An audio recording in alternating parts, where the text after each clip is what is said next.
and brain mapping. Hi, everyone. So indeed, I'd like to talk about atlasing cognition.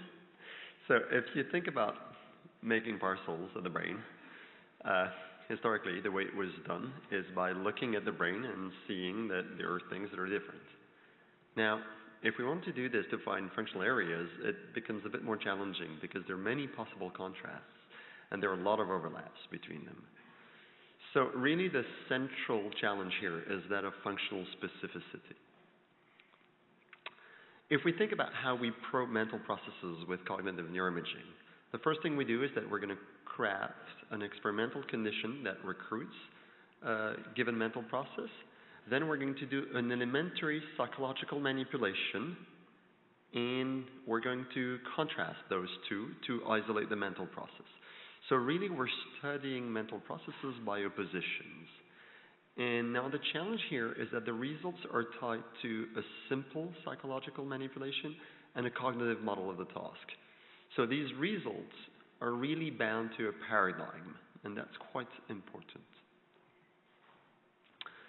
So our goal in this work is to have an atlas of regions that is univocally linked to mental processes.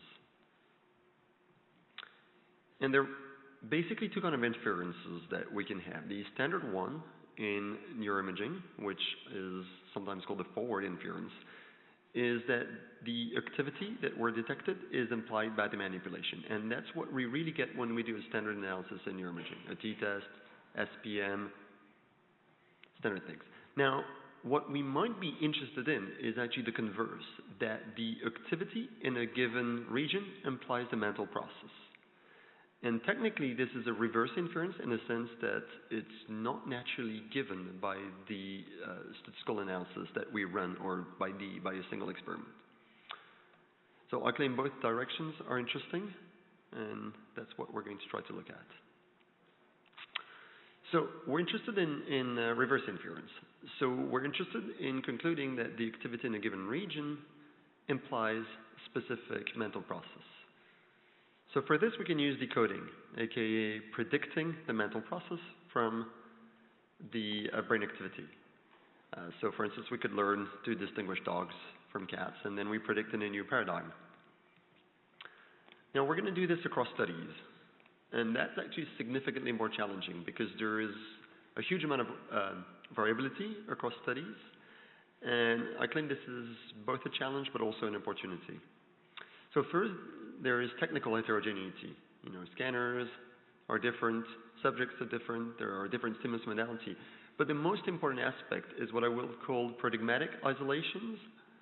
And that's really related to the fact that different paradigms will probe different, maybe the same mental processes with extremely different mental manipulations.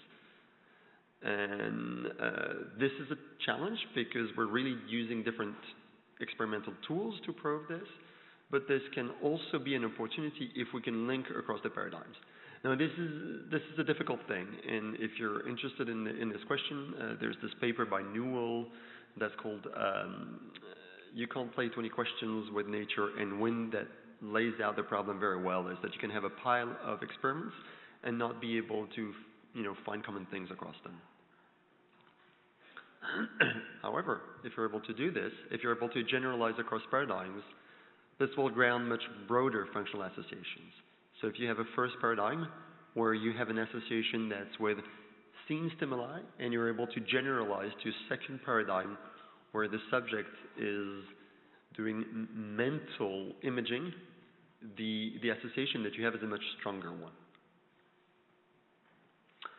So for our goals, we wanted to describe arbitrary paradigms. So what we did is we first described every single cognitive component of every single paradigm. And to do this, we used the cognitive paradigm ontology. The nice thing about this is it gives us a vocabulary, but it also gives us a hierarchy. So we have many different concepts, but they're organized in higher level concepts. And we can use this to structure our prediction. So if we want to map regions that are specific to a mental process, the first thing we can do is do forward inferences. So here we're looking at place recognition, and we're looking at all the voxels that are significantly associated to place recognition. And if we do this, well, we have a problem that we have the lower level, primary visual cortex. So the standard solution is to craft contrasts, to oppose concepts to related concepts. Now, if we do this using our ontology, we're able to get rid of most of the non-specific regions, but it's actually really hard to get rid of all of the non-specific regions. You can see here that we still have mid-level visual cortex that's still significantly activated. And actually, the more data we have, the more significantly activated voxels we have. And if we have an infinite amount of data, we are probably going to fully activate the full brain. So we can do the opposite, and we could use a decoder, a linear decoder, to predict whether the task is related to place recognition, yes or no. And if we do this, well, we get the regions that were expected, so the PPA.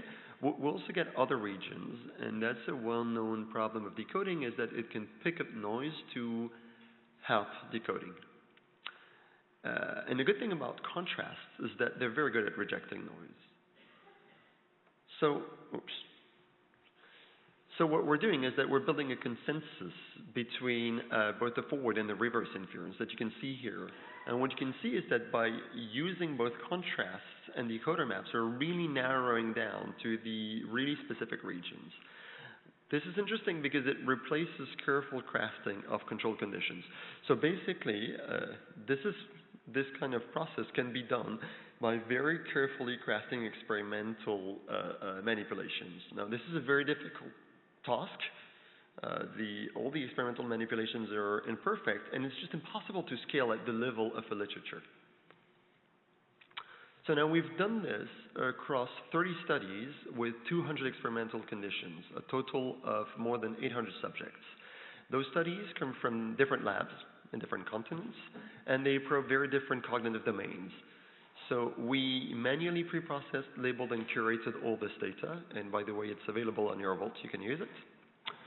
And we showed that we can decode across studies arbitrary new paradigms in very different cognitive concepts. And so what we see is that our approach, which uses the ontology, performs better than other approaches.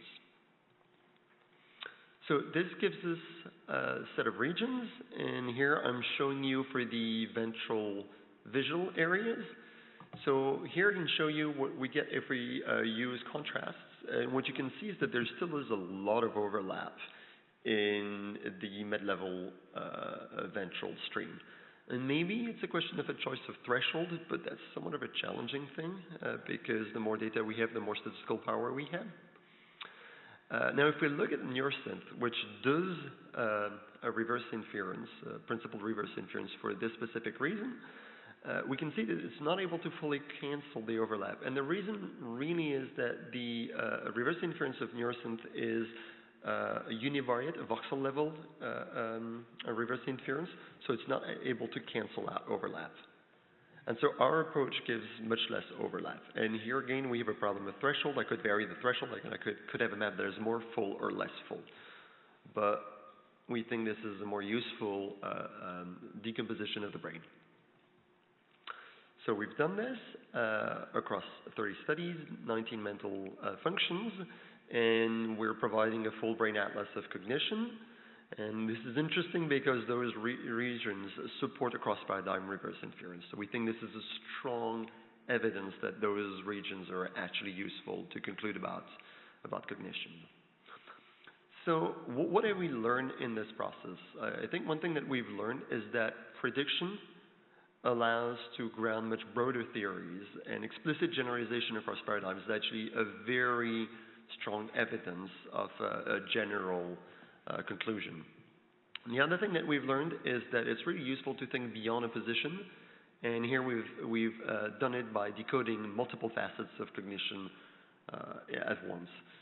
So we think this is a more general line of research, and that in general, predictive models can actually broaden theories because they generalize brain-mind associations to arbitrary new tasks and stimuli.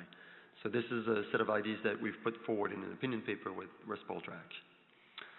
So we're providing you atlases of cognition, so they're functional regions that they code 19 mental processes across 3 studies. They're functionally specific in the sense that they support principled reverse inference and that they characterize mental processes rather than experimental manipulations. And of course, all this is open, all available in your Vault with the software. You can play with it. Thank you.